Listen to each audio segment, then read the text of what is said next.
Student, अगर आप English का पेपर देने गए और इंग्लिश के पेपर में अगर आप लोगों को कुछ भी नहीं आ रहा है मेरे प्यार तो इंग्लिश के पेपर को कैसे आप पास करोगे? मेरे प्यार अगर इंग्लिश का ये पेपर है और इंग्लिश के पेपर में एक नंबर का भी क्वेश्चन अगर आप लोगों को नहीं आ रहा है तो इंग्लिश के पेपर को आप अच्छे परसेंटेज में कैसे कन्वर्ट करोगे? मेरे प्यार बच्चों, अगर यह 70 नंबर का पेपर है ना तो मेरे ट्रिक की मदद से मेरे प्यार बच्चों आप आराम से 60 से लेकर 65 नंबर ला सकते हो। क्या ऐसा संभव हो सकता है? बिल्कुल हो सकता है। अभी मैं बताऊंगा आप लोगों को, वीडियो समाप्त होते होते आपके अंदर इतना कॉन्फिडेंस आ जाएगा कि इंग्लिश का कोई भी पेपर आ जाए आपके पास, आप उसको तुरंत मेरे प्यार जो सॉल्व कर दोगे। मेरे पास एक इंग्लिश का पेपर है और इस पेपर को मैं खुद इस बोर्ड एग्जाम की कॉपी पे सॉल्व करके दिखाने वाला हूं, एक एक प्रश्न, वो भी बिना याद किए बिना पढ़े, बिल्कुल ट्रिक की मदद से मेरे प्यार जो सारे के सारे क्वेश्चन को मैं सॉल्व करके दिखा दूंगा। तो मेरे प्यार जो मेरे रहते कोई भी लड़का फेल नहीं हो सकता है, कोई भी लड़का फेल नहीं हो सकता है, चाहे वो एक दिन पढ़ाई किया हो चाहे न किया हो। तो मेरे प्यार चलिए मैं आप लोगों को जो ट्रिक बता रहा हूं इस पेपर को सोल्यूशन करने का, सॉल्व करके चले जाइए इस पेपर को। इसी ट्रिक की मदद से मेरे प्यार आप किसी भी पेपर को पास कर पाओगे। देखिए सबसे पहले हमें करना क्या है यहाँ पे कि सबसे पहले आया है सेक्शन ए। एक बात और मैं आपको बताना चाहूंगा यहाँ पे कि दो कैटेगरी के प्रश्न आता है, एक आता है आपका ऑब्जेक्टिव प्रश्न और एक आता है आपका सब्जेक्टिव प्रश्न। तो ऑब्जेक्टिव प्रश्न का तो मैं एक ऐसा ट्रिक आप लोगों को बता दूंगा कि सारे के सारे ऑब्जेक्टिव क्वेश्चन कम से कम मेरे प्यार बच्चों 85% ऑब्जेक्टिव क्वेश्चन आप सही कर पाओगे मेरे ट्रिक की मदद से।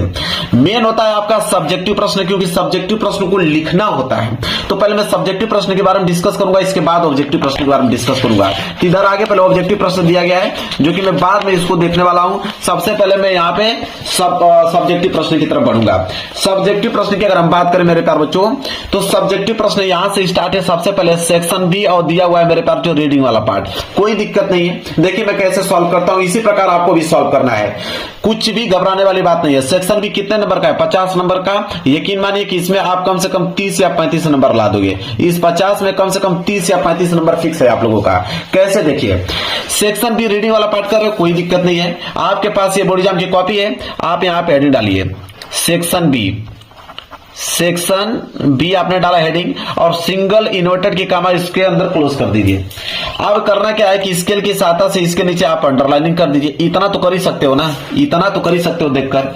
रीडिंग वाला पार्ट है, कोई दिक्कत नहीं है। एक लाइन का गैप छोड़िए, एक लाइन का कम से कम गैप होना चाहिए। इसके बाद आप यहां पर डालिए रीडिंग, ताकि एग्जामिनर को मालूम चल पाए कि हाँ आपने कौन सा भाग किया हुआ है, तो रीडिंग वाला भाग किया हुआ है। ठीक है, चलिए रीडिंग, इसके नीचे भी स्केल की सहायता से अंडरलाइनिंग कर दीजिए। अब देखिए कौन सा ट्रिक लगाना है। क्वेश्चन नंबर 21 कर रहे हो तो आपको लिखना पड़ेगा कि आंसर टू, लिखोगे आंसर टू क्वेश्चन नंबर 21 है तो आप लिखोगे आंसर टू क्वेश्चन नंबर 21।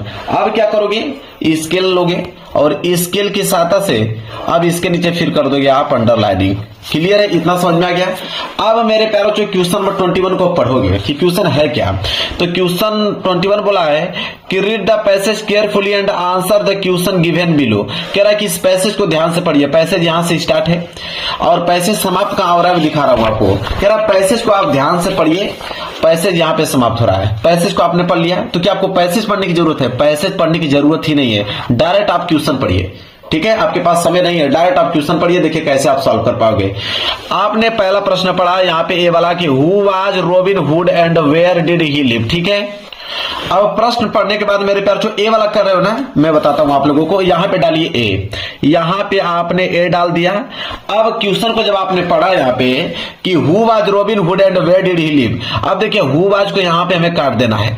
ठीक है, मतलब कि हु वाज को यहां पे काट देना है, जितने WH वर्ड आपको दिखेंगे और हेल्पिंग वर्ड इनको हटा देना है। बचा आपका रॉबिन हुड, तो रॉबिन हुड मेरे प्यारों जो कीवर्ड हो गया, रॉबिन हुड क्या हो गया? कीवर्ड। अब इसी कीवर्ड को हम लोग पैसेज में खोजेंगे। जब पहला प्रश्न अगर आप सॉल्व कर रहे हो तो उसको पहली लाइन से खोजना प्रारंभ कीजिए। तो कह रहा है कि जैसे आपने पहला लाइन पढ़ा कि Robin Hood was the leader of the company of outlaw, ठीक है, who lived in the Sherwood forest. अब वही हमसे प्रश्न पूछा था, देखिए क्या प्रश्न पूछा था कि Robin Hood was where did he live, मतलब रॉबिन हुड कौन था और कहां रहता था? तो देखिए मिल गया कि नहीं आंसर, कि रॉबिन हुड वाज लीडर, मतलब कंपनी का लीडर था, नेता था, और वह रहता था कहां पे मेरे प्यार, जो शेयरवुड फॉरेस्ट में रहता था। आंसर मिल गया। अब इसको यहां से लेके यहां तक लिखना चालू करो। मिल गया कि नहीं? बिल्कुल आसान होता है मेरे प्यार बच्चों।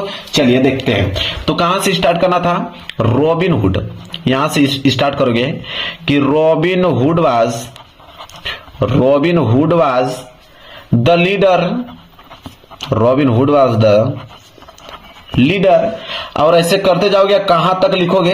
तभी मैंने बताया आप लिखोगे कहां तक, वह कहां रहता था, तो शेयरवुड फॉरेस्ट में रहता था, शेयरवुड फॉरेस्ट में रहता था। फुल स्टॉप हो गया। पहले का ए वाला का आंसर कंप्लीट हो गया। बताए कोई दिक्कत हुआ आप लोगों को? नहीं, यहां से लेके यहां तक पहले का आंसर समाप्त हो गया।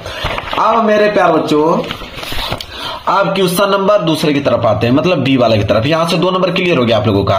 कह रहा है कि who did robin hood help with money. आप देखिए हु डिड को हम काटेंगे, रॉबिन हुड को ढूंढेंगे और हेल्प को ढूंढेंगे और मनी को। ठीक है, तो या तो हेल्प विथ मनी कहीं दिख जाए, या तो मेरे प्यार बच्चों रॉबिन हुड कहीं दिख जाए। तो रॉबिन हुड तो अभी हमने देखा था, मेन चीज है हेल्प विथ मनी। ठीक है, चलिए देखते हैं। देखिए दिखा कि नहीं? मुझे तो दिख गया भाई, आपको दिखा कि नहीं? देखिए हेल्प विथ मनी मिल गया। कीवर्ड क्या है? Help with money. कहां से लिखना प्रारंभ करोगे? यहां से। कहां से? ही से स्टार्ट करोगे मेरे प्यारे बच्चों, ही से स्टार्ट करोगे। ही सेड फ्रॉम कहां तक लिखोगे? विथ मनी तक। तो बी वाला कर रहे हो, तो देखिए बी वाला कर रहे हो तो एक लाइन का गैप छोड़कर यहां पे बी आपको डालना है, और लिखना कहां से था कि ही के बाद सेव्ड, ही सेव्ड फ्रॉम, इसके बाद कहां तक लिखना था? तो मेरे प्यारे बच्चों यहां तक लिखते चलिए, हेल्प विथ मनी तक लिखना था। हेल्प्ड विथ मनी है कि नहीं? सिंपल पता है, कुछ भी याद करने के लिए बोल रहा हूं आप लोगों को नहीं, और नंबर मिलता जा रहा है। देखिए लास्ट तक किसी तरह पूरा का पूरा पेपर में सॉल्व कर दूंगा, एक क्वेश्चन याद करने के लिए नहीं बोलूंगा आप लोगों को। इसके बाद सी वाला है कि who was Robin Hood bitter enemies. आप रॉबिन हुड को तो काट देंगे क्योंकि रॉबिन हुड तो कॉमन है भाई, सब में रॉबिन हुड है। मेन है बीटर इनेमी को हम लोग खोजेंगे, एक कीवर्ड है। तो जैसे देखिए, जैसे उसकी अगली लाइन पढ़ेंगे तो आपके दिख गया कि नहीं? बीटर इनेमी दिख गया। कहां से स्टार्ट करोगे? यहां से। The sheriff of the nearby town was his bitter enemies. तो द शेरिफ से स्टार्ट करोगे, अब बीटर इनेमीज तक समाप्त करोगे। तो सी वाला कर रहे हो ना, तो एक लाइन का गैप छोड़कर यहां पे डालोगे सी, और सी में लिखोगे मेरे प्यार बच्चों कि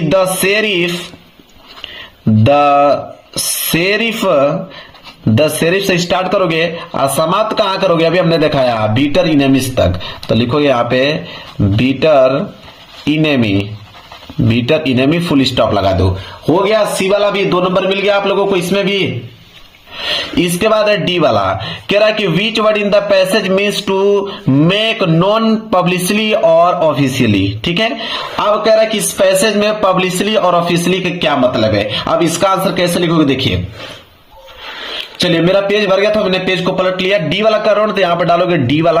अब इसका आंसर कैसे लिखोगे? अब मेरे प्यारे बच्चों इसका आंसर अगर आपको लिखना है इस प्रश्न का, तो आप क्या कीजिएगा कि आगे की जो लाइन है यहां तक समाप्त हो रहा है, यहां तक 10 शेरिफ से फिर उठा लीजिए, यहां तक छोड़ दीजिए, उठाइए 10 शेरिफ से। 10 शेरिफ से उठाने के बाद the sheriff one day declared in the hearing of many people. ठीक है, यहां तक, यहां से लेकर यहां तक आप लोगों को लिख देना। लेकिन उसके लिए एक काम करना पड़ेगा, कैसे? देखिए उसके लिए आपको एक काम करना पड़ेगा कि विच वर्ड इन द, इसको हटाकर द पैसेज मीन्स लिखा है ना, इसको आपको यहां पे लिखना पड़ेगा कि द पैसेज मीन्स, लिखोगे कि द पैसेज मीन्स क्या पूछा था मुझे कि द पैसेज मीन्स, इसको भी आपको लिखना है टू मेक नॉन पब्लिकली और ऑफिशियली। यहां तक लिखेगा, पूरा लाइन लिख दीजिएगा। जब इसके आगे पूरा लाइन आप लिख दीजिएगा, लिखने के बाद फुल स्टॉप। अब फुल स्टॉप लगाने के बाद जो मैं अभी आप लोगों को बताया हूं कि द शेरिफ से उठाना है और मेनी पीपल तक लिखना है, उसी के जस्ट आगे आपको ऐड कर देना है मेरे पास जो यहां तक। अब देखो नंबर कैसे आपको मिलता है, 2 नंबर। हो गया कि नहीं आप लोगों का? कितना नंबर मैंने क्लियर कराया अभी आप लोगों को? तो मेरे प्यार बच्चों मैंने क्लियर करा दिया यहां पे आप लोगों को 7 नंबर। 2, 2, 4, 2, 6 और 1 नंबर, इसका 7 नंबर मैंने क्लियर करा दिया। 7 नंबर यहां से खत्म। ठीक है। अब आ जाएगा आप लोगों का राइटिंग वाला पार्ट। किसका आ जाएगा? राइटिंग वाला पार्ट आ जाएगा। तो राइटिंग वाला पार्ट जब भी कर रहे हो तो नए पेज से आपको प्रारंभ करना है। चलिए हम लोग नया पेज ले लेते हैं। चलिए राइटिंग वाला पार्ट कर रहे हो ना, तो यहाँ पे आपको लिखना पड़ेगा। आप यहाँ कोष्टक में लिख दीजिए कि आप राइटिंग वाला पार्ट कर रहे हैं, ठीक है, ताकि एग्जामिनर को मालूम चल पाए कि हाँ आपने राइटिंग वाला पार्ट किया है।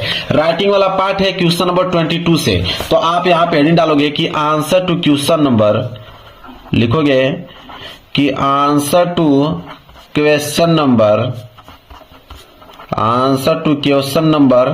22 है, तो आप लिखोगे 22। अब स्केल की सहायता से इसके नीचे भी करोगे आप अंडरलाइनिंग, ठीक है। तो स्केल हमने ले लिया और इसके नीचे हम कर देते हैं अंडरलाइनिंग ताकि दिखने में अच्छा लगे। अब क्वेश्चन नंबर 22 है क्या, इसको देखिए।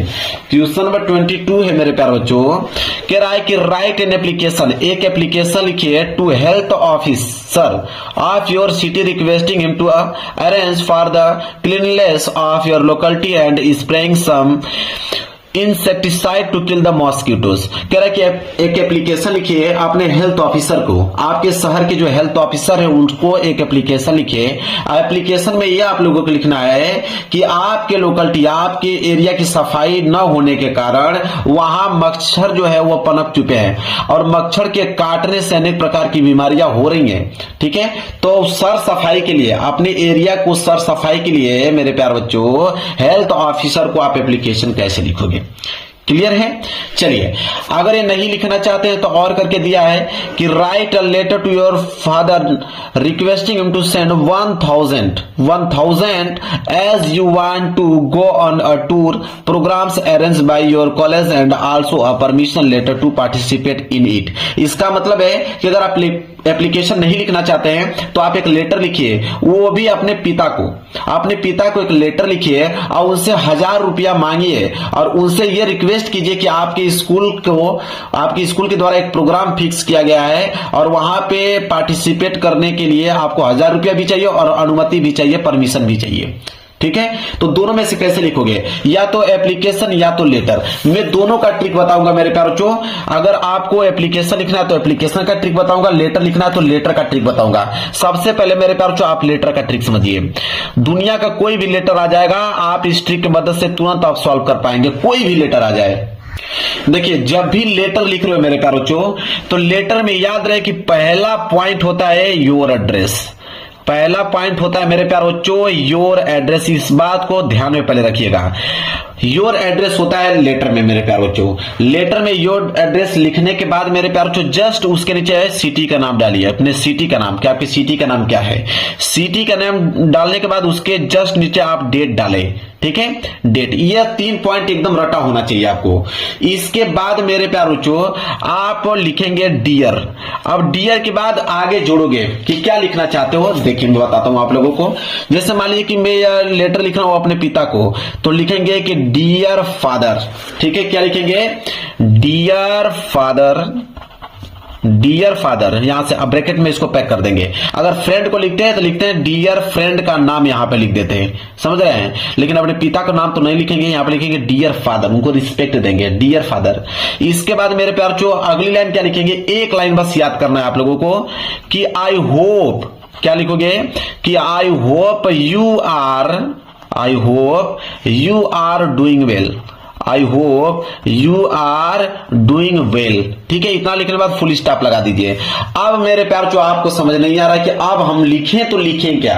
अब आपको समझ नहीं आ रहा है कि हम आगे की लाइन क्या लिखें। तो अब जब समझ में नहीं आएगा आपको कि आगे की लाइन क्या लिखें, तब काम आएगा आपका पैसेज। अब पैसेज में से बीच में से कहीं पे जहां पे फुल स्टॉप दिया, जैसे यहां फुल स्टॉप दिया ना, अब यहां से आपको उठा लेना है, ठीक है। उठाने के बाद मेरे प्यारे बच्चों ये 1869 लिखा है तो वहां पे 1000 रुपया लिख दीजिए, क्योंकि 1000 रुपया वो मांग रहा था ना, तो यहाँ पे 1000 रुपया लिख दीजिए। 1000 रुपया लिखने के बाद ये पूरी की पूरी जो लाइन है मेरे प्यारे बच्चों आप उतारते चलिए। फिर यहाँ पे 1000 रुपया लिख दीजिए। 1000 रुपया लिखने के बाद मेरे प्यारे बच्चों यहाँ पे आपको फुल स्टॉप कर देना है, ठीक है। अब मैं बता रहा हूं, अब जब यहां से लेके यहां के बीच आपने लिखा, उसके बीच में कहीं बीच बीच में आपको मेरे प्यारो जो स्कूल बीच में लिखना है, स्कूल लिखना है, और बीच में आपको प्रिंसिपल लिखना है, समझ रहे हैं, और बीच में आप सर का प्रयोग करना है, मैडम का प्रयोग करना है, बीच बीच में कहीं ना कहीं स्कूल लिख दिया आपने, प्रिंसिपल लिख दिया, सर लिख दिया, मैडम लिख दिया, यहां पे 1000 रुपया आपने लिख दिया। ये कीवर्ड हो गया। जब कोई पढ़ेगा तो उसको लगेगा कि हाँ 1000 रुपये की बात हो रही है, स्कूल की बात हो रही है, प्रिंसिपल की बात हो रही है, सर या मैडम की बात हो रही है। बाकी ये बीच में छापते रहिए, कोई दिक्कत नहीं है। जब इतना लिखने के बाद ये पूरा पेज यहां तक भर जाएगा आपका, ये जब ये पूरा लिखोगे ना तो ये पूरा का पूरा लाइन आप लोगों का पूरा एकदम बाकायदे भर जाएगा। जब भर जाएगा, अब कार्नर में क्या लिखा जाता है इसको समझिए। अब कार्नर में आप लिखोगे कि योर लवलिंग। अब पिता को लिख रहे हो तो आप उनके पुत्र हुए, तो योर लवलिंग सन, ठीक है। अगर फ्रेंड को लिखते तो योर लवलिंग फ्रेंड, ठीक है, लिखते। अगर आप प्रिंसिपल को लिखते तो लिखते योर लवलिंग स्टूडेंट, ठीक है। तो योर लवलिंग सन आपने लिखा, और यहां पे अपना नाम, तो नाम आपको नहीं लिखना होता, नाम में आपको XYZ लिखना होता है। क्लियर है। यही है ट्रिक मेरे प्यारे। जो लेटर लिखने का नहीं आ रहा है तो पैसे ही आपको संभाल लेगा, कोई दिक्कत नहीं है। और जो मैं कीवर्ड बताया हूं उसमें वो आपको डालना जरूरी है। अब मेरे प्यार जो बताऊंगा एप्लीकेशन। अगर आपका मन कर रहा है कि नहीं मैं लेटर नहीं करूंगा, मैं तो एप्लीकेशन करूंगा, तो एप्लीकेशन का ट्रिक समझिए कि एप्लीकेशन का ट्रिक क्या कहता है। देखिए एप्लीकेशन का ट्रिक मेरे प्यारों जो ये कहता है कि सबसे पहले आप लगाओगे टू के बाद कामा लगाओगे। अब किसको लिख रहे हो मेरे प्यारों, जो जैसे मान लीजिए यही एप्लीकेशन था, तो write an application to health officer, तो हेल्थ ऑफिसर को लिख रहे हो मेरे प्यारों बच्चों, तो आप लिखोगे कि टू द हेल्थ ऑफिसर, क्योंकि ऑफिसर को लिख रहे हो तो टू द हेल्थ ऑफिसर। अगर मेरे प्यारों जो प्रिंसिपल को लिखते तो टू द प्रिंसिपल आप लिखते, ठीक है। हेल्थ ऑफिसर को लिख रहे हो तो लिखो to the health officer. Clear है, समझ में आ रहा है ना आप लोगों को। फिर नीचे मेरे प्यारे बच्चों आप लिखोगे एड्रेस, नीचे आप लिखोगे एड्रेस। ये जो हेल्थ ऑफिसर हैं उनका एड्रेस कहां पे है, ठीक है। एड्रेस लिखने के बाद मेरे प्यारे बच्चों आप उसी के जस्ट नीचे लिखेंगे डेट, कि किस डेट को आप लिख रहे हो, ठीक है। इतना लिखने के बाद मेरे प्यारे बच्चों एक लाइन का गैप छोड़िए, आप डालिए सब्जेक्ट आपको ब्लैक पेन से डालना है, और सब्जेक्ट में लिखना है कि आप किसके बारे में एप्लीकेशन लिख ले रहे हो, तो आपको यहां पे खुद मालूम चल जाएगा। आप लिखिएगा मेरे प्यारे बच्चों कि यहां पे कि द क्लिनिक्स, यहां से लिखेगा कि the cleanness of your locality, ठीक है। यहां तक मतलब कि अपने शहर की सफाई के लिए आप लिख रहे हो, तो the cleanness of your locality ये जो है सब्जेक्ट का काम करेगा, ताकि सबको मालूम चल पाए कि आप किसके बारे में एप्लीकेशन लिख रहे हो। इतना लिखने के बाद मेरे प्यारे बच्चों आप लिखोगे यहां पे कि रिस्पेक्टेड सर। अब उनको रिस्पेक्ट थोड़ा दे देना है क्योंकि हेल्थ ऑफिसर हैं, तो रिस्पेक्टेड सर लिखेंगे, या तो मैडम होंगी तो मैडम लिख दीजिएगा, ठीक है। रिस्पेक्टेड सर या मैडम। इतना लिखने के बाद नीचे लिखिएगा कि आई रिस्पेक्टफुली, इसके नीचे लिखिएगा कि आई रेस्पेक्टफुली, ठीक है। I respectfully request. इतना लिखने के बाद मेरे प्यारे बच्चों अब बीच में आप लोगों को क्या लिखना है अब मैं बताता हूं। यहां तक आपको समझ में आ गया। इसके आगे अगर आपको लिखना है, समझ नहीं आ रहा है कि इसके आगे क्या लिखे मेरे प्यारे बच्चों, तो वही काम करना है आप लोगों को। पैसेज उठा लेना है मेरे प्यारे बच्चों। क्या उठा लेना है? पैसेज उठा लेना है। मैं दिखा देता हूं, यह पैसेज है। इसी पैसेज को बीच में से मान लीजिए यहां से उठा लीजिए, और यहां से करते कम से कम 3 लाइन 4 लाइन उठा लीजिए। 3-4 लाइन लिखना है। 3-4 लाइन लिखते चलिए, लेकिन कीवर्ड आपको क्या लिखना है मेरे प्यारे बच्चों? सफाई के लिए लिख रहे थे तो इसमें कीवर्ड क्या है? 2-3 चीज कीवर्ड है। एक आपका क्लीननेस, ठीक है, मैं कीवर्ड लिख देता हूं, बीच बीच में आपको प्रयोग करना है इनका। एक आप प्रयोग करोगे क्लीननेस का, ठीक है। इसके बाद लोकेलिटी का प्रयोग करोगे, बीच बीच में कहीं आप लोकेलिटी डाल दोगे। इसके बाद मेरे प्यारे बच्चों इंसेक्टिसाइड बीच बीच में कहीं डाल दोगे। इसके बाद मॉस्किटो, मच्छर के काटने से हो रहा तो मच्छर, मॉस्किटो का भी प्रयोग कहीं कर दोगे, या कोई स्प्रेइंग कहीं दिख रहा है वहां स्प्रेइंग का प्रयोग कर दोगे। बीच बीच में इन वर्डों का आपको प्रयोग करना है। मतलब कि आपको पैसेज में से तो लिखना ही लिखना है, लेकिन उसी बीच में इन वर्डों को आपको डालना है, इन वर्डों को आपको डालना है, ताकि एग्जामिनर का जब ध्यान चले तो उन कीवर्डों पे पढ़ सके और उनको लगे कि हाँ आपने बिल्कुल सही लिखा हुआ है। इसके बाद मेरे प्यारे बच्चों यहां लिखोगे योर सिंसियरली और यहां पे मेरे प्यारे बच्चों नेम लिखना है तो XYZ अपना लिख दीजिए नाम। ठीक है, समझ में आ गया आप लोगों को? कोई डाउट नहीं होना चाहिए। कितना बेहतरीन तरीका है, बिना कुछ याद किए बिना कुछ पढ़े सिर्फ आप पेपर से ही सारे के सारे प्रश्नों का जवाब दे पा रहे हो। इसके बाद आ गया प्रश्न संख्या 23। देखिए प्रश्न संख्या 23 है कि write an article for your college magazine in about 80-100 word telling the student the best way spend their vacation the basis of the point given below. कह रहा है कि आर्टिकल लिखिए। ठीक है, आर्टिकल लिखिए मेरे प्यारे बच्चों। सबसे सिंपल होता है आर्टिकल लिखना, सबसे सिंपल आर्टिकल लिखना होता है मेरे प्यारे बच्चों। और आर्टिकल नहीं लिखना चाहते हैं तो दिया है कि write a paragraph in about 80-100 word in the importance of good manner in life the basis of point given below. और पैराग्राफ मैं आपको इतना यकीन दिला दूंगा कि आर्टिकल और पैराग्राफ इतना सिंपल कुछ भी नहीं होता है। अब आप कहोगे कि सर ऐसा क्यों बोल रहे हैं आप? तो आर्टिकल और पैराग्राफ इतना सिंपल होता है क्योंकि इसमें ऑलरेडी हेडिंग आपको मालूम चल जाती है। क्योंकि देखिए यहाँ पे हिंट दिया हुआ है, अगर आपको आर्टिकल लिखना है तो बोला है कि गोइंग ऑन प्लीजर, ये पहली हेडिंग होना चाहिए उसमें। Going to meet your cousins, ये आपकी दूसरी हेडिंग है। फिर लर्निंग स्विमिंग, ये आपकी तीसरी हेडिंग है। और ये प्रैक्टिसाइजिंग सम आर्ट, ये आपकी चौथी हेडिंग है। Likes painting of some musical instrument, ये आपके पांचवी हेडिंग है। अगर आप पैराग्राफ लिखना चाहते हो तो पैराग्राफ में भी importance of good manners, a few example, their effect on day to day life, 3 heading इसमें है और 5 हेडिंग इसमें भी है। अब देखिए इसका ट्रिक आप समझिए मेरे प्यारे, इसका ट्रिक क्या कहता है। ट्रिक आप ध्यान से आप लोग समझ लीजिएगा। इसका ट्रिक ये कहता है मेरे प्यारे बच्चों कि जब आर्टिकल लिखना चाहते हो, मैं आपको यहाँ पे कॉपी में समझा देता हूं कि अगर आर्टिकल आप लिखना चाहते हो तो देखिए आर्टिकल का ट्रिक क्या होता है, बहुत सिंपल है।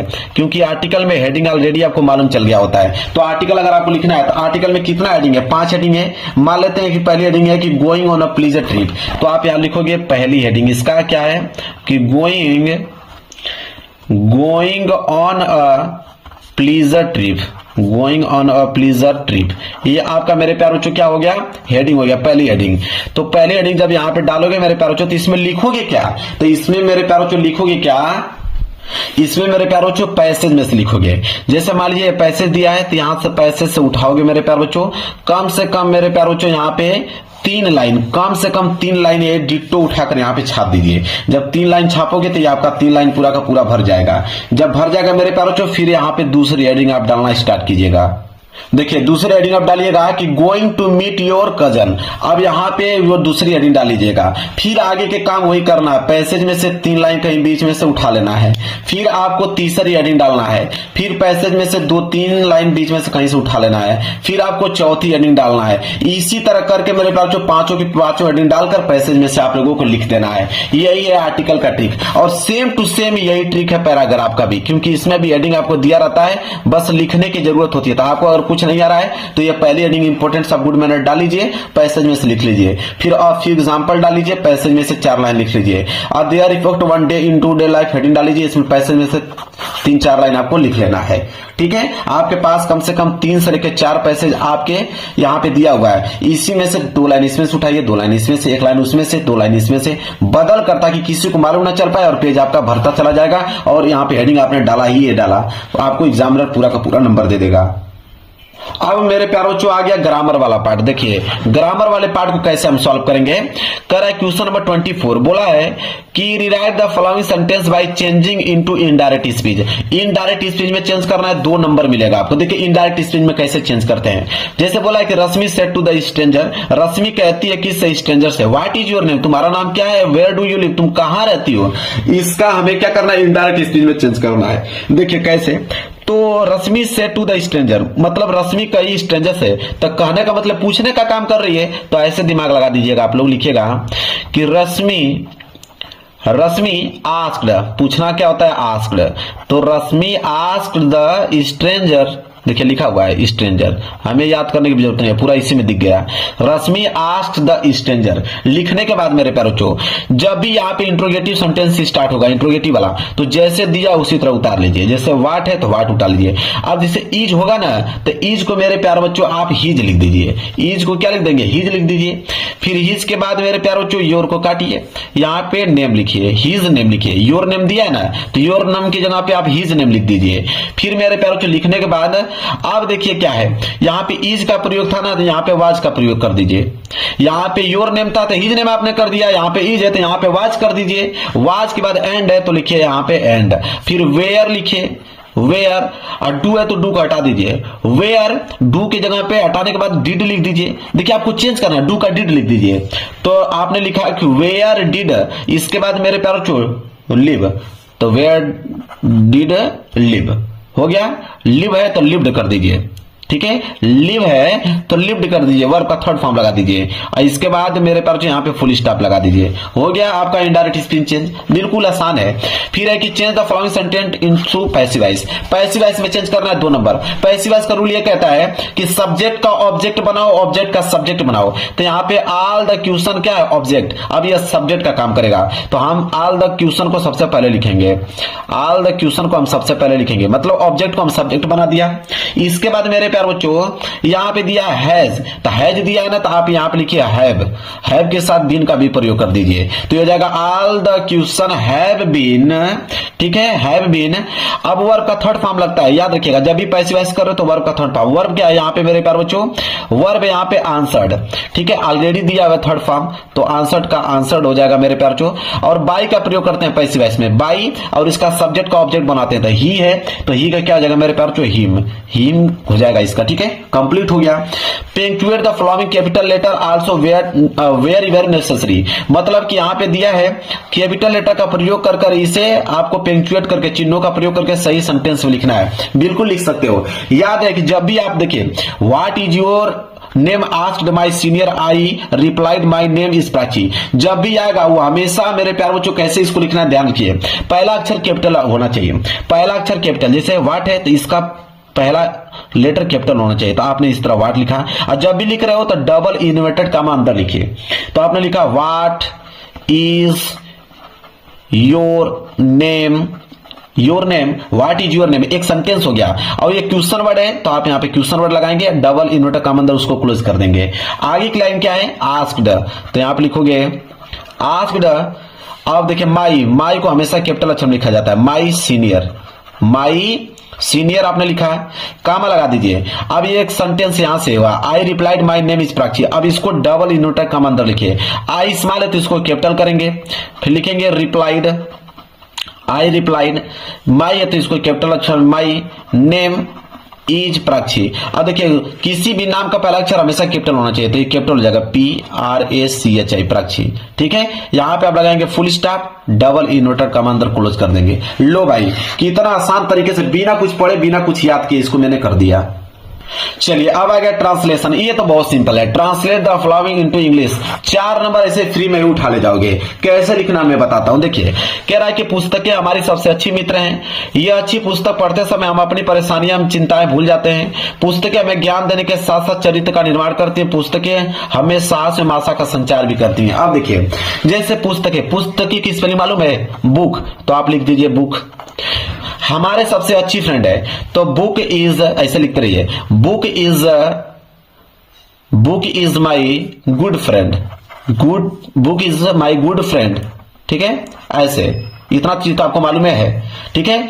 मतलब कहने का मतलब ये हमको है कि जो जो वर्ड की स्पेलिंग अगर आपको मालूम है, जैसे अच्छी का गुड है, पढ़ते का रीड हुआ, समय का मतलब टाइम हुआ, हम का मतलब वी हुआ, अपने का मतलब हीज हुआ, परेशानियां हुआ, चिंताएं हुआ, जैसे भूलना हुआ, पुस्तकें हुआ, ज्ञान हुआ, साथ साथ हुआ, चरित्र हुआ, निर्माण हुआ, साहस हुआ, आशा हुआ, फिर यहाँ पुस्तकें हुआ, संचार हुआ।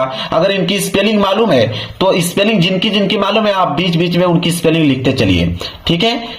और बीच में आप कुछ ना कुछ इज का, वाज का, डिड का, हैज का, बीन का प्रयोग करते चलिए। अगर इतना भी आपको नहीं समझ में आ रहा है कि मैं इतना नहीं कर पाऊंगा, हमको तो पुस्तक की स्पेलिंग बुक नहीं मालूम है सर, मैं क्या करूंगा, मैं कैसे लिखूंगा, हमें नहीं मालूम है कि गुड मतलब अच्छा होता है, ए मतलब एक होता है, फ्रेंड मतलब मित्र होता है, हमें नहीं मालूम है, मैं कैसे लिखूंगा। तो जिनको कुछ भी नहीं मालूम होगा मेरे प्यारे बच्चों, वो क्या कौन सा काम करेंगे, वो पैसेज लेंगे और पैसेज में से बीच में से जैसे दिया ना, यही से पूरा का पूरा ये जो पैसेज दिया है उतार के चलना है। ठीक है, पैसेज की कम से कम मेरे प्यारे बच्चों यहां तक ये वाली लाइन भी और ये लाइन कम से कम 4 लाइन डिट्टो उतार लीजिए। पैसेज की जब 4 लाइन आप उतार लेते हैं इस तरह, तो एग्जामिनर जब ट्रांसलेशन पढ़ेगा तो उसको लगेगा कि आपने ट्रांसलेशन किया हुआ है। तो मैंने 2 ट्रिक बताया, जिसको वर्ड याद है वो कुछ ना कुछ अपनी मीनिंग लिखते चलेंगे बीच में, और जिनको एकदम मीनिंग याद ही नहीं है कि वो कुछ नहीं कर पाएंगे, वो तो छोड़ के चले आएंगे, तो वो पैसेज लिख के चले आएंगे। 4 लाइन का बीच में कोई पैसेज लिख देंगे, 4 या 5 लाइन का,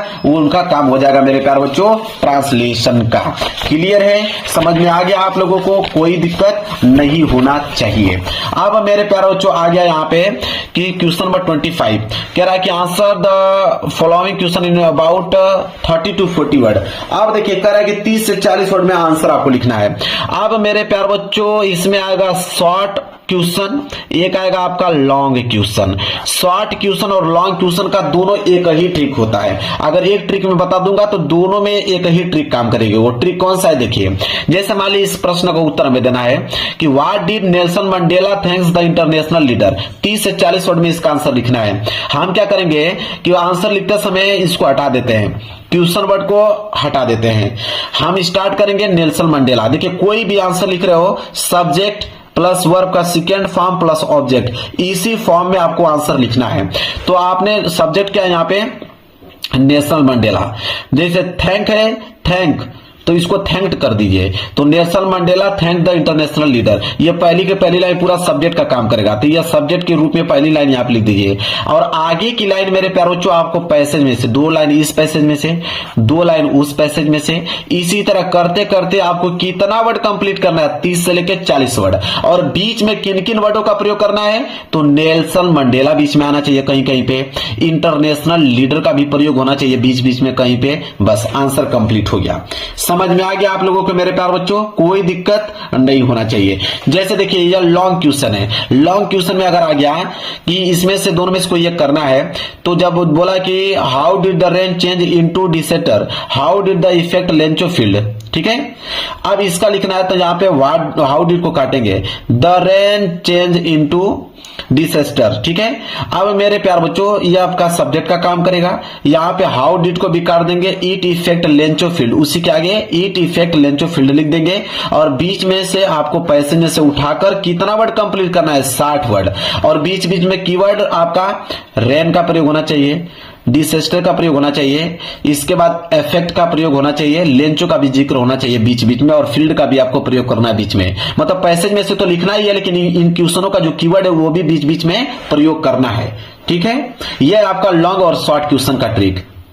चलिए इसके बाद क्वेश्चन नंबर 27 कह रहा है कि what type of life does Amanda wish for explain giving example. अगर ये नहीं करना चाहते हैं तो बोला है कि right 4 lines of any poem prescribed on syllabus, do not copy the line given in the question paper. या तो 4 लाइन का पोएम लिखिए जो इस पेपर में ना आया हो। मेरे प्यार से बिल्कुल पोएम का ट्रिक बता देता हूं, 3 नंबर तो फ्री में ले जाओगे। यह 3 नंबर बिल्कुल फ्री में है आपका पोएम। पोएम बनाने का तरीका मैं सिखा देता हूं। देखिए पोएम बनाने का तो मेरे पास लाजवाब तरीका है, इतना बेहतरीन तरीका कोई नहीं आपको बताएगा पोएम का। देखिए पोएम का तरीका मैं बताता हूं। 4 लाइन का ही पोएम लिखना होता है ना, तरीका समझिए। 4 लाइन का पोएम लिखना होता है तो हम दिमाग लगाएंगे यहां से। देखिए स्टे अंटिल इनलाइजमेंट केम, यहां से लेकर यहां तक ये पहली लाइन हो जाएगा। जैसे दिया है पूरा पहली लाइन यहां पे छाप देंगे, ठीक है। यहां पे छाप लिया, बीच में से अब हम उठाएंगे कैसे कि यहां से कि began to teach and share his new, यहां से अब जस्ट उसी के नीचे ये वाली लाइन चिपका देंगे। क्लियर है। इसके बाद मेरे प्यार बच्चों कि ही वंडर्ड फॉर 7 ईयर्स, ठीक है, यह वाली लाइन इसके नीचे चिपका देंगे, ठीक है। इसके बाद शट डाउन अंडर आ पीपल, ठीक है, यह लाइन इसके नीचे चिपका देंगे। टोटल 4 लाइन बन गया। पोयम आपका कंप्लीट हो गया। अब किसी भी पैसे से इस तरह का बना सकते हैं, कोई दिक्कत नहीं है। हो गया आपका पोयम, 4 लाइन का पोयम कंप्लीट करा दिया, 4 लाइन का पोयम कंप्लीट करा दिया, 3 नंबर फ्री में मिल गया आप लोगों का। क्लियर है मेरे प्यारे बच्चों। अब आया है आप लोगों का कि right the central idea of any one of the following poem about 40 to 50 word. Central idea लिखना है 40 से लेकर 50 शब्दों में। बिल्कुल इसका भी बहुत आसान तरीका बताता हूं। मान लीजिए आपको डस्ट ऑफ स्नो का सेंट्रल आइडिया लिखना है, तो आप डस्ट ऑफ स्नो डालोगे और हेडिंग आपकी रहेगी सेंट्रल आइडिया। सेंट्रल आइडिया जब आप हेडिंग मेरे प्यारे बच्चों यहां पे डाल लेते हो तो सेंट्रल आइडिया लिखोगे कैसे वो समझिए। तो सेंट्रल आइडिया लिखने का तरीका यह है मेरे प्यारे बच्चों कि चैप्टर का नाम है डस्ट ऑफ स्नो, तो पहले वही लिखोगे कि dust of snow written by, ये याद कर लीजिए। डस्ट ऑफ स्नो तो यहीं से मालूम चल जाएगा, रिटेन बाई आप याद कर लीजिए। रिटेन बाई लिखने के बाद मेरे प्यारे बच्चों रॉबर्ट फ्रस्ट, याद कर लीजिए इस नाम को, रॉबर्ट फ्रस्ट मेरे प्यारे बच्चों, इस नाम को याद कर लीजिए, रॉबर्ट फ्रस्ट बस लिख देना। किसी बार इसका भी लिखना है तो रॉबर्ट फ्रस्ट, इसका भी लिखना है तो रॉबर्ट फ्रस्ट, ये कई नाम याद कर लीजिए कि dust of snow written by Robert first, full stop. इसके बाद का लाइन आपको पैसेज में से छापना है, वो भी 40 से 50 वर्ड बनाना है पैसेज में से, समझ रहे हैं। अब बीच बीच में कहीं पे डस्ट ऑफ स्नो का जिक्र होना चाहिए, बीच बीच में एक आध 2 जगह आपने डस्ट ऑफ स्नो वहां पे डाल दिया।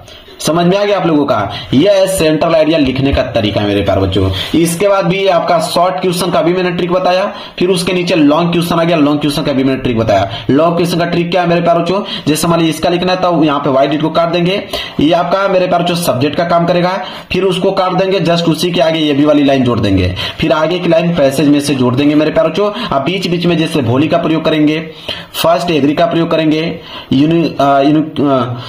यूनिक्वल का प्रयोग करेंगे मेरे प्यारे बच्चों, ठीक है, अनइक्वल जो दिया है अनइक्वल का प्रयोग करेंगे, इसके बाद रिजेक्ट का प्रयोग करेंगे, इसके बाद मैरिज का प्रयोग करेंगे, बीच बीच में कीवर्ड बना के डाल देंगे, पेपर हो गया समाप्त। इतना बेहतरीन तरीके से कोई आपको यूट्यूब चैनल पे आपको नहीं बताएगा कि इंग्लिश में पास होने का कौन सा तरीका है। आपकी तैयारी क्या है 0%। आपको एक भी क्वेश्चन नहीं आ रहे थे, लेकिन जब मैंने पूरा का पूरा पेपर सॉल्व किया, अब आपका दिमाग खुला होगा कि हाँ कैसे हम क्वेश्चन को सॉल्व कर सकते हैं बिना पढ़े बिना कुछ याद किए। वीडियो पसंद आए तो वीडियो को लाइक कर देना, चैनल पर नहीं हो तो चैनल को जरूर सब्सक्राइब कर लेना। मिलेंगे एक प्यारे से नेक्स्ट वीडियो में, तब तक के लिए धन्यवाद।